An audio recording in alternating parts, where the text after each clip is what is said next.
Pierre, I'd like you to follow up on that notion just before the break, housing affordability. I want to share with you a little story. Phoenix, Arizona was having a hard time building stuff, and they finally got together, City Council got together, and they created circumstances such that they could issue housing permits in 24 hours. This is extraordinary. Wow.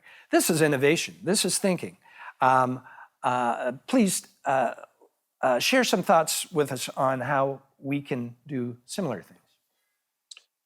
Well, the turnaround time for building permits in Canada ranges as high as 7 to 10 years from the time that a developer buys the land to the time they can actually build on it. During that time, there are families who are clamoring to find a place to live but can't.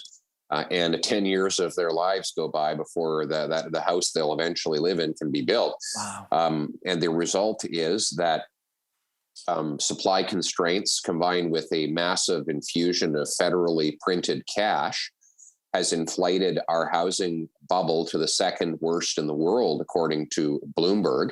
Now, Vancouver is the second and Toronto the fifth most unaffordable housing market on planet Earth when you compare average price to average income. More unaffordable than Manhattan, San Francisco, Los Angeles, London, England, or even Singapore, a tiny Southeast Asian island.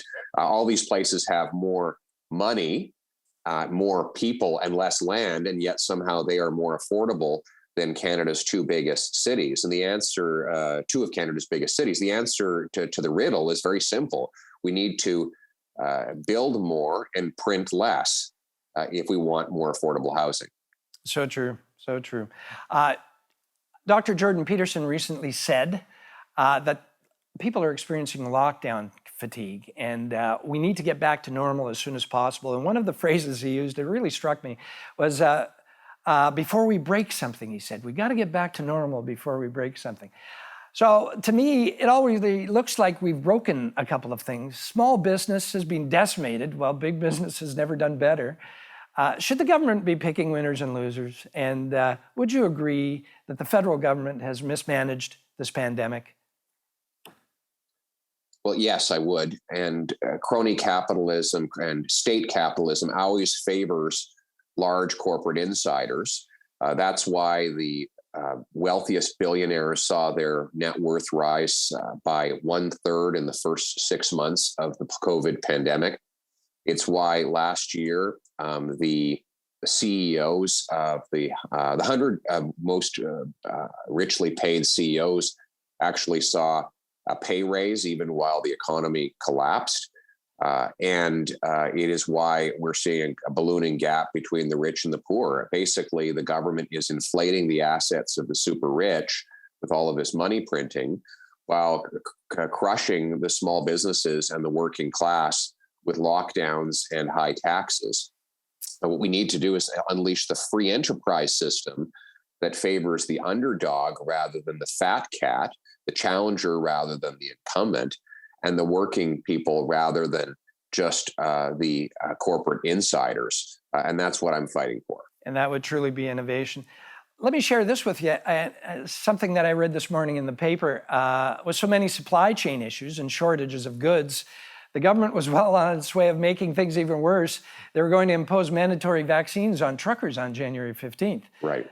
That would have led to at least 20, 30, 40% reduction in truckers and the goods that they deliver. Thankfully, they dropped the idea this morning. But Pierre, right. What are they thinking? Well, Chrystia Freeland said early on that the pandemic was a political opportunity. A political opportunity. Who talks about a deadly pandemic in that way? And that's how they view this vaccine issues. They've tried to divide Canadians based on vaccine status, based on gender, race, and every other category they can come up with for political opportunity. It is a divide and conquer strategy. Every once in a while, it smashes into reality, as it did with the issue of the truckers. I'm sure they would have loved to have targeted the minority of truckers who are not vaccinated and singled them out for political advantage. But doing so would have exposed a massive problem for the voting public, who would see their massive shortages result. So they did have to back down. So true. But it took them a long time because they were once again, licking their chops, looking at a political opportunity by singling out a minority. Hold that thought. We'll be back right after the break, and we'll conclude with a couple of more questions.